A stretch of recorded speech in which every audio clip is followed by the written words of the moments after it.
Hello all, thank you so much for joining us today. My name is Ryan Anderson. I'm the Outreach Manager for Kendal at Home. With me today, also from the Kendal at Home side, is Sue Woykin, our Marketing and Events Coordinator. Sue will be handling the behind the scenes work for us, making sure all the Zoom runs smoothly. If people have questions or anything, there's Sue. So she'll be going through that with us today. With us today is Christine Valadon, who I will introduce here in a second. Just a quick some housekeeping things with the Zoom ahead of time. If you want to change the presentation view, you can do so up in the top right hand corner. You can press view and change it to like a speaker or a gallery view, stuff like that. If you have any, there is that live transcript down at the bottom we have enabled. You can turn that off or on by toggling it down the bottom right hand corner. And you can also click on the little caret there and you can hide the subtitles. You can change the size of it if you want, however works best for you. And then also, if you have any questions throughout our programming, please feel free to drop anything in the Q&A or chat. Or if you would like, please raise your hand and Sue or I will be more than happy to promote you in so that you can ask those questions in person if you want. But without further ado, I would like to introduce Christine Valadon, our esteemed guest for this next hour on it. Christine is a member of Kendal at Home. She is a native of France as well and taught French at the Laurel School and at Case Western here in the Cleveland area. And after talking to students, a couple of our students came up to her and said, you should really get involved in this heartfulness meditation. So for over 20 years, she's been practicing and is a trainer now and has graciously agreed to share her expertise with us on this matter. So Christine, we are very much looking forward to this today. Thank you so much for joining us. And we're looking forward to getting an introduction to heartfulness meditation and also being able to experience it ourselves. Hello, everybody. Nice to be here. And I probably was with some of you the last time I was up, and then there was a glitch. The power went off and we couldn't meditate. So I hope today we can, I'm going to give you a little bit of background on this type of meditation. And then if you want, there will be a Q&A, and then we'll meditate together. So it's no surprise to hear that meditation is gaining ground because people are increasingly stressed and nervous and restless, difficult sleeping. And there is also a disconnect between the mind and the heart. The mind is the action part, the heart is the feeling part. And when there is a disconnect like that, we feel uncomfortable. So we try to find ways to become whole, to become focused, to become centered. And that can be done differently with sports and gym, with drugs, with booze, with meditation, and probably some others. I don't recommend the two middle ones, but meditation is very helpful. I've done it for 20 years and I am not the same person. I used to be stressed all the time because with teaching, you're always in front of a crowd, and I never felt terribly comfortable in front of a crowd. So meditation has really helped me, calm me down, ground me. So what do we do in this heartfulness meditation? The name says it. We focus on the heart. Before focusing on the heart, we have to relax the body, and we're going to do that. And then we try to connect in our everyday life. We try to connect the body and the mind. No, not the body, the mind and the heart. Because when we live without connecting the two, it becomes a dry life, frustrated. We don't know how to manage our emotions. We react rather than just act. And it's not always a very positive and enjoyable life. As I said before, personally, it has really changed me. I am calm all the time, and I can pause. And that word pause is terribly important. If we jump into action when it's called for it, it's difficult. So pausing for a few minutes, it can be a meditation. Meditation doesn't have to be an hour, or, it can be just 2-3 minutes where we go within and reconnect with our heart. So the heart informs the mind when we have to do something. I'm not sure what else. The meditation also clears the mind clutter.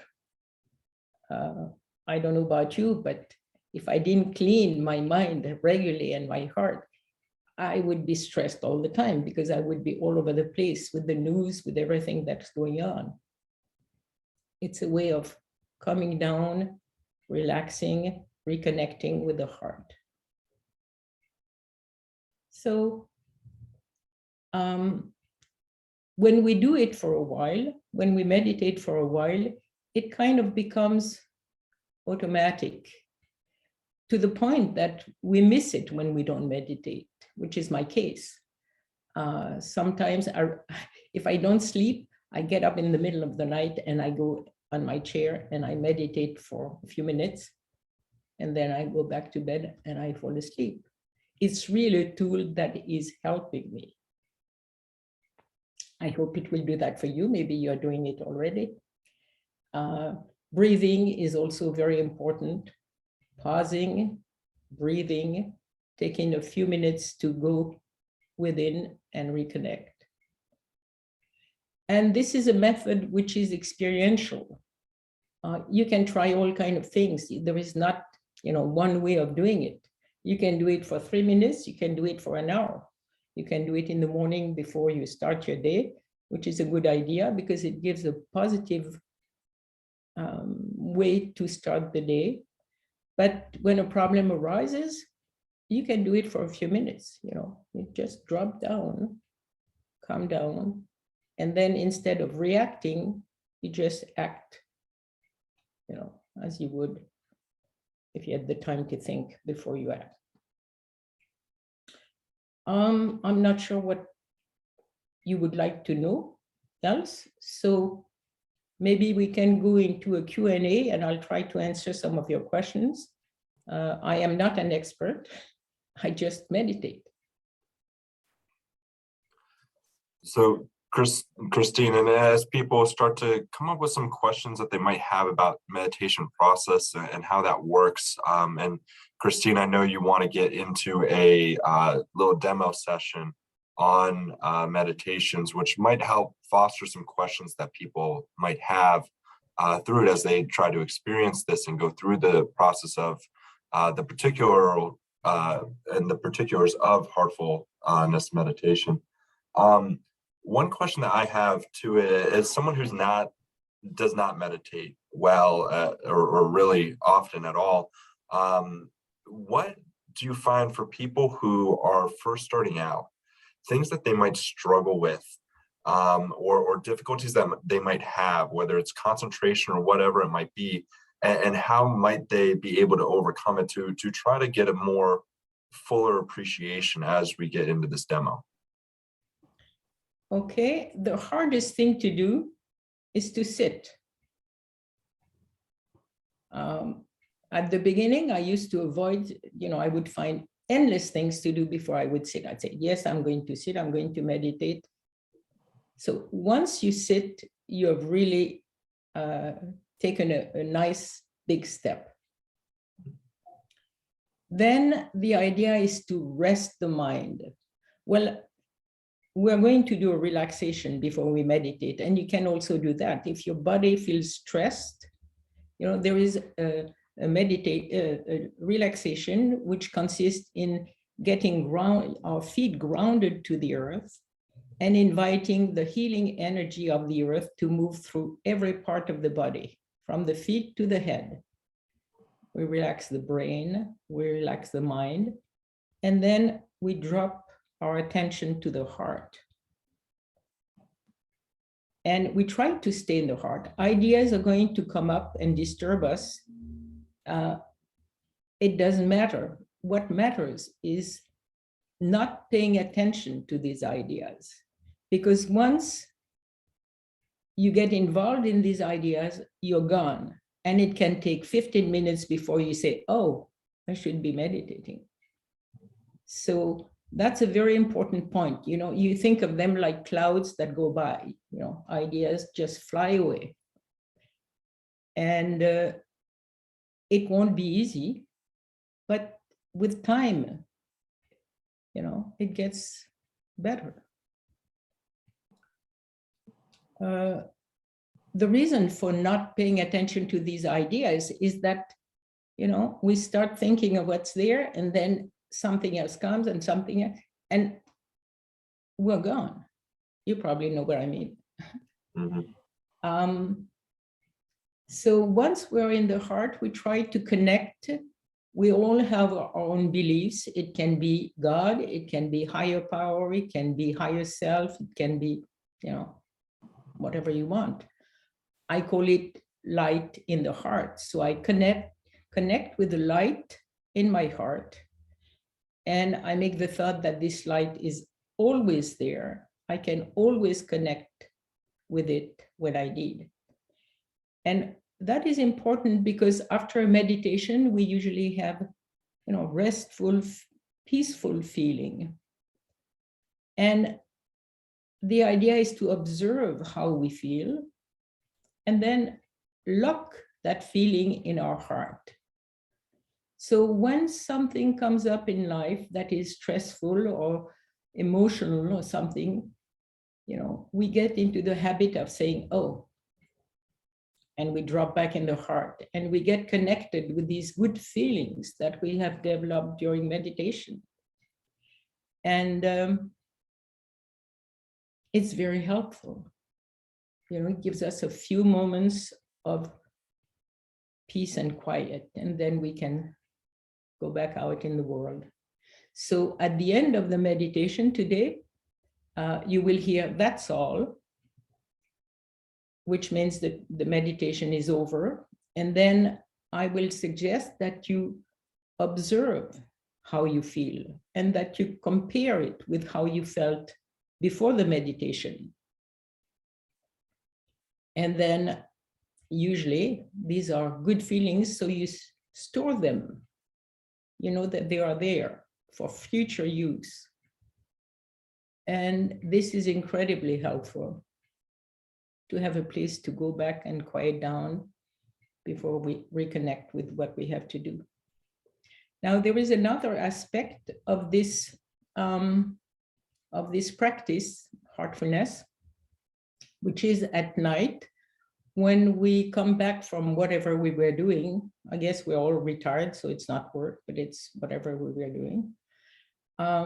We can sit for a few minutes, 10 minutes, 15 minutes, and make the thought that everything that happened during the day is leaving us. We're pushing it away, good and bad. And sometimes people say, well, why would I push away good? Well, good can be too good. And we can obsess, if not obsess, think a lot about the good. It's always present, you know. When we fall in love, we can't get away from the idea that we are in love with, you know, whoever. So the idea is to clear our mind from everything that happens, so we have a clear slate. That's very helpful to have a family life in the evening. You know, be rested, be open, and it's very helpful to sleep. It's helpful for other things too. I give a meditation at a in Cleveland Heights at the Recreation Center to seniors. And there is a lady who came recently for the first time. And she came the next week and she said, my goodness, I can't believe it. My blood pressure dropped down 10 points. And she was all surprised and happy. So that's one good point of meditation. It can help you with sleep, with blood pressure. It's not a remedy, but it's a help. It can help. So I'm not sure what you would want to know. So what I'm hearing is that first step is to really sit still. Try to sit still, like that, feet on the floor, upright, really present mindset to it all. Upright, yes. And not slouching back or anything like that. Well, upright. Comfortable, very comfortable, so you don't have to move all the time. And try to remove everything from the mind and kind of just be the good, the bad, the ugly, whatever it might be. Just let it all out and just be. Does that sound about right? Mm-hmm. Yeah. And not to get discouraged either. I noticed that you made a point to say that it takes a while. It takes multiple things. So if this is your first time meditating, don't get discouraged to it if you're still new to the practice. Yeah. And we have some help. I'm not pushing that on anybody, but we have some trainer. I am a trainer. So I can meditate one-on-one with someone, which is particularly at the beginning more helpful than being alone and say, now what do I do? But what I do one-on-one or with a group of people is exactly what we are going to do today, which is relaxation, meditation, and then we can talk a little bit at the end of the meditation. People sometimes share what they felt during the meditation. And maybe that's how people would best experience that, to talk at the end too about what they experienced, how they felt after. I'm not seeing people having questions right now, but I mean, personally, I learned through experience. So Christine, maybe if we get into the relaxation followed by the meditation, we will start to have more ideas on how this affects us, what this is, questions that we might have to better improve if we were to do this going forward. So maybe Christine, maybe we can get into that then. Very good. All right, so sit as comfortably as you can. Everything is optional, but it's highly recommended that we keep our 2 feet on the ground, the back erect, and that we close our eyes so we are not distracted. Okay, so now let's relax our feet. We can move our toes if necessary. We can relax our sole, the arch, the top of the feet. And when they feel completely relaxed, we invite the healing energy from the earth to come up through our feet and move all the way to the top of the head, relaxing every part of the body on the way. So this energy is moving up into our ankles, calves, knees. They are all relaxed now. This energy moves into our thighs. And we feel the tension go out of all the large muscles.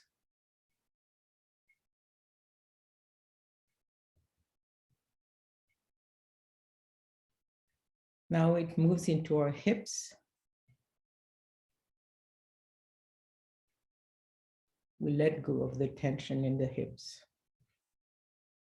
And we start feeling heavy in our seat.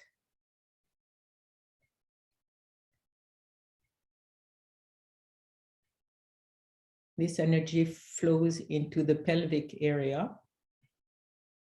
relaxing all the muscles.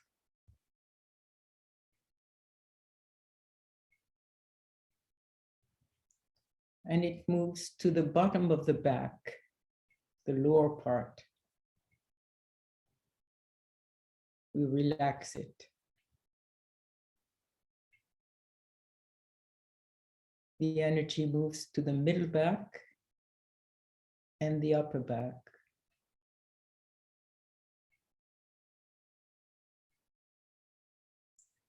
Our whole back feels relaxed now. Now this energy moves around to the front of the body and it relaxes all our abdominal muscles.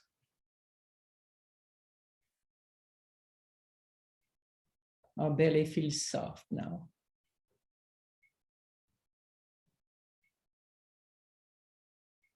Our waist is relaxing.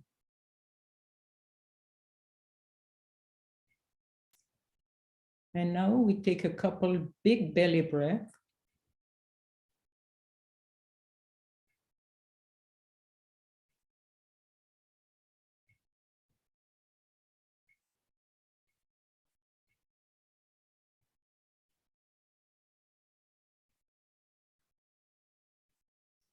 And we feel our chest and lungs completely relaxed.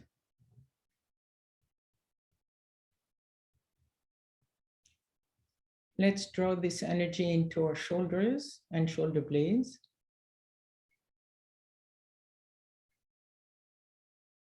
We feel them softening,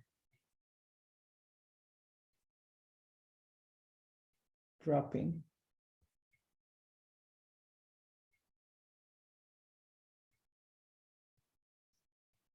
This energy flows down our arms, relaxing the upper, the elbows, and the lower arms.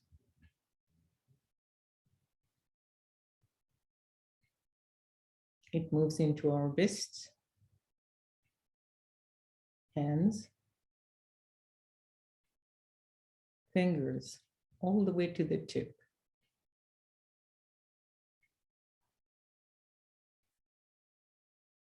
Our arms are completely relaxed now.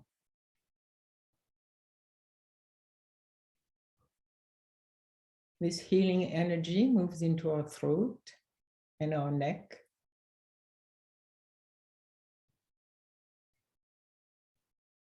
And they are both relaxed.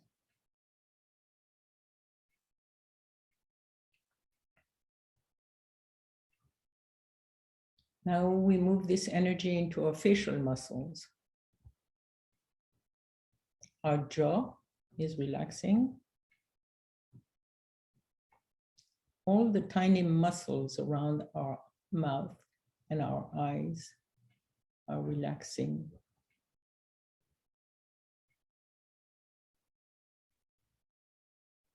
Cheeks and ears are relaxing. And now the energy moves into our temples, forehead, and brows.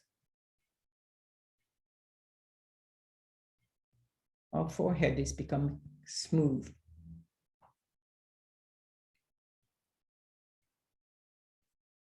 This healing energy is moving into our head, relaxing the sides, the top, and the back, all the way down to the neck. Our scalp is also relaxing.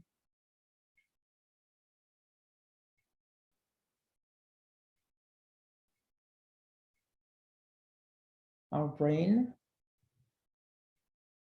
is relaxing, and our mind is calm.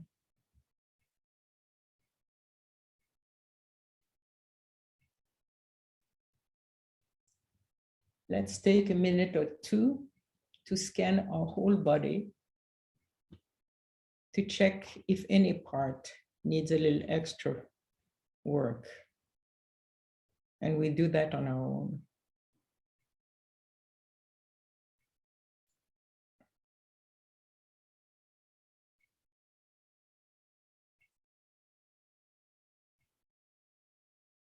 And now let's bring our attention down to the heart,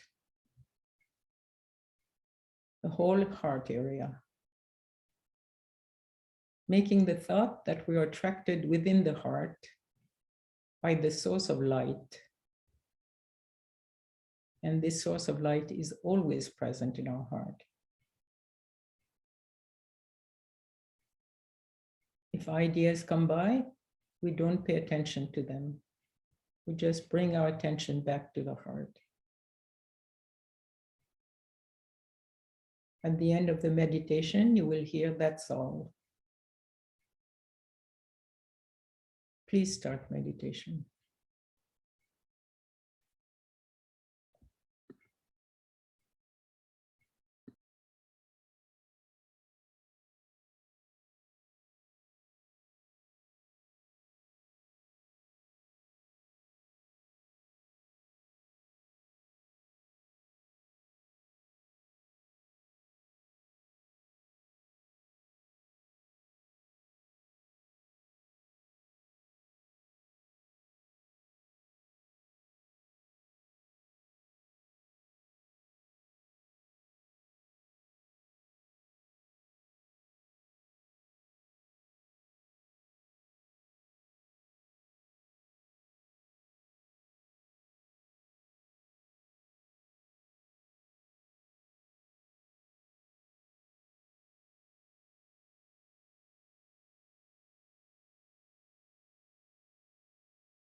That's all.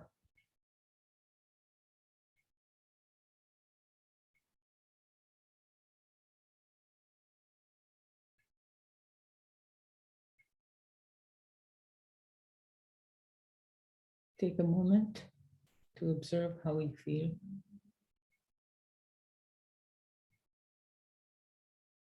And then store that feeling in your heart so you can access it later if you need to.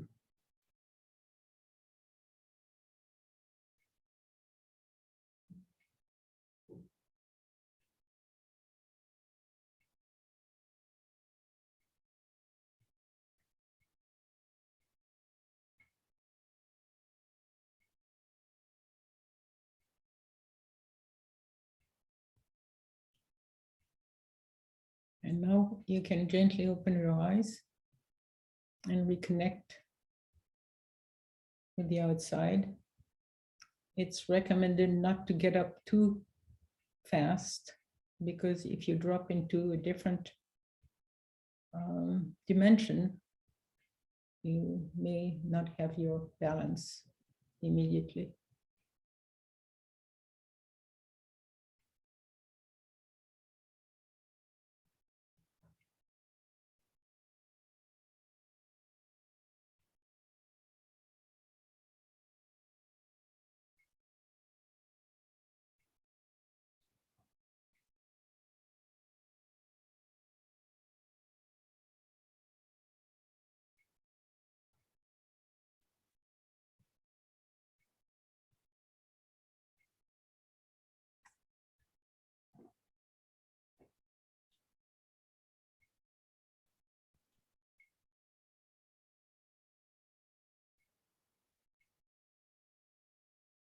If there are any questions, you're welcome.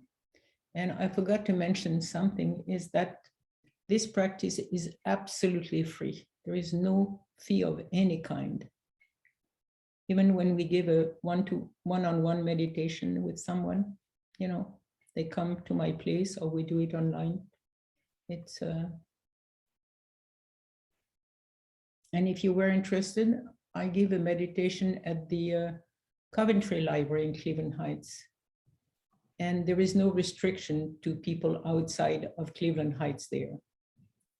So if you wanted to join, we have a group meditation Tuesdays at 6 o'clock from 6 to 7. And it's a Zoom, it's the library does the tech part.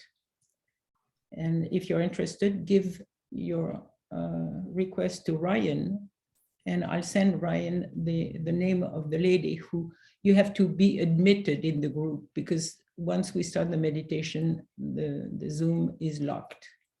So no intruder can come in. So you have to get a link if you wanted to join, to be admitted in. Now, Christine, I'm assuming that's 6 p.m. to 7 p.m. or is it 6 a.m.? Okay. Oh, no, So, no, 6 in the evening. Just double Yeah. checking. I know some Sorry. people who get up early and work out, or they'll read the newspaper over coffee early. I didn't know if this was a similar thing of get the start to your day. But no, it's to help people after their work. You know, they come very and good. they relax and Come back from work, meditate, get back to centered, and then go from there and enjoy the rest of your evening. Yeah, exactly. So if anyone has any questions or comments that they want to share with their experience through this, please feel free to say something in the Q&A or chat, ask to be promoted or whatever, and we can pull you in so that you can ask your questions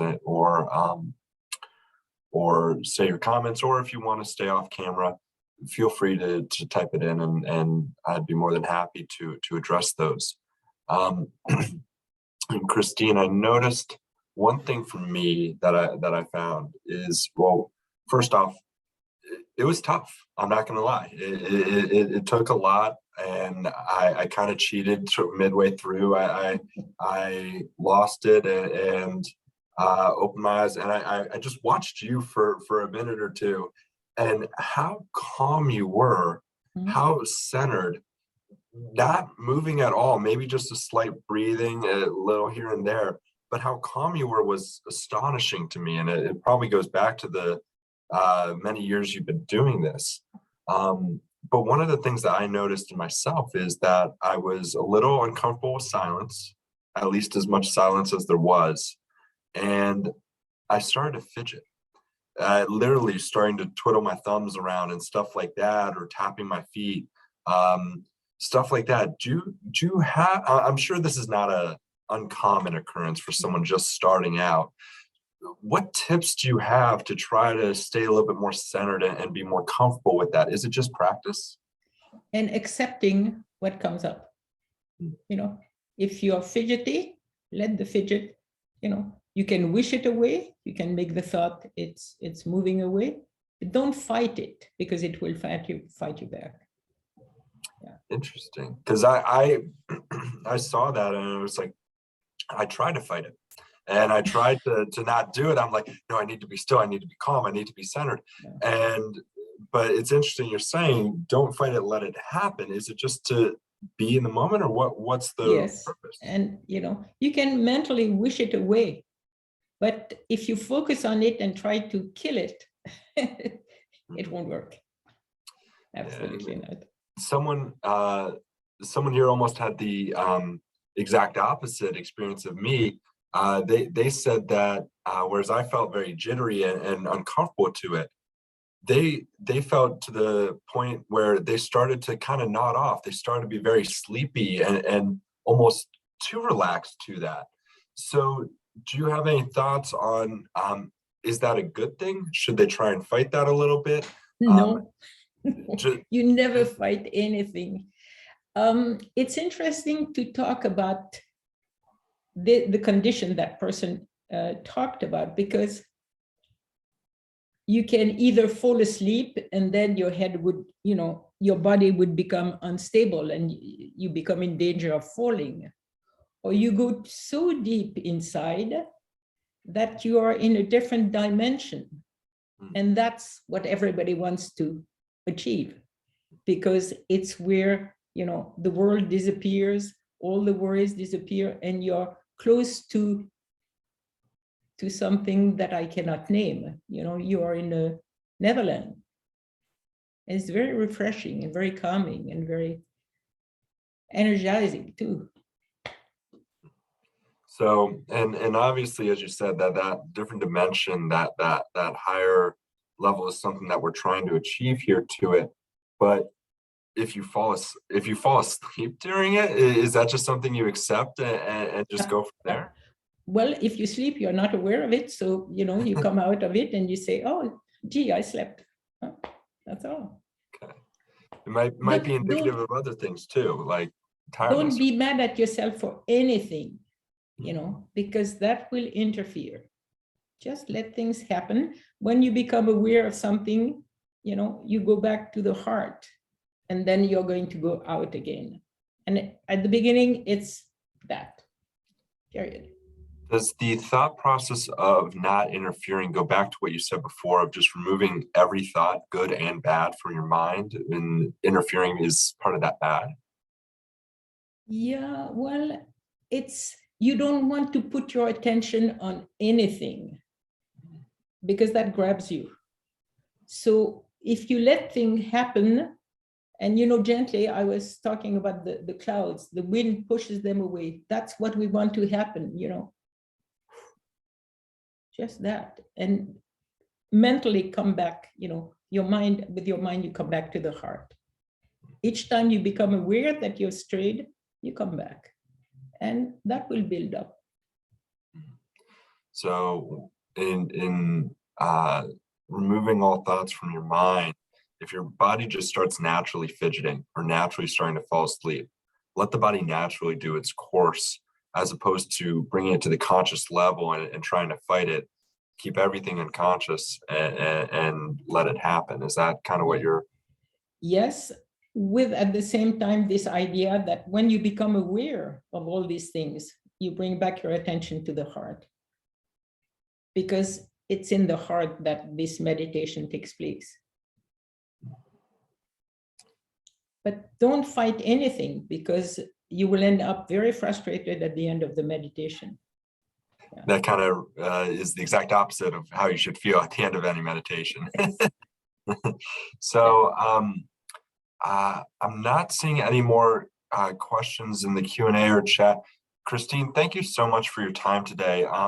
For everyone on, Christine is doing this as part of our Second Acts series, where Kendal at Home, we are trying to highlight members and what they've been doing, what they do, different second acts they've done in after they've retired, different hobbies, interests that they have, anything of the sorts. So if you are a member and want to highlight something that you are passionate about on it, we've had photographers on in the past.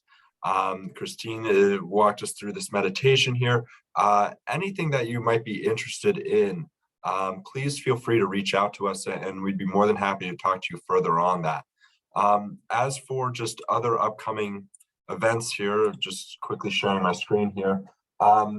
So you are all aware, this Friday, April 8th at 11 a.m., we have our coffee hour for April. It's going to be on spring gardening. It's going to be with Noelle Aiken of Petiti's Garden Center here in the Cleveland area.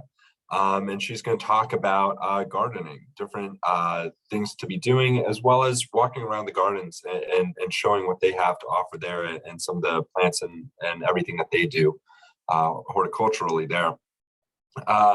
Next Wednesday, April 13th at 11 a.m., we have Make a Plan with Kendal at Home. That's going to be a virtual information seminar for potential members or their loved ones who might be interested in learning more about what Kendal at Home has to offer. We are also holding a lot more in-person seminars now as well in various regions. So if you know someone who might be more inclined to an in-person, please feel free to check that on our website under courses and seminars in the top right-hand corner. We have a list of seminars there, and you can register for any of them there.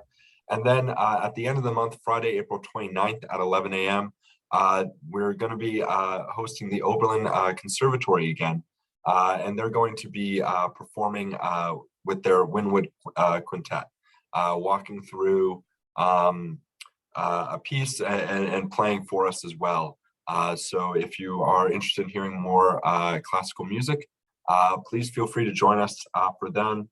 And as always, we do thank the Friends Foundation for the Aging for their generous support in helping us to put on these programmings, offerings for everyone, for members, for guests, for loved ones, for general community members as well.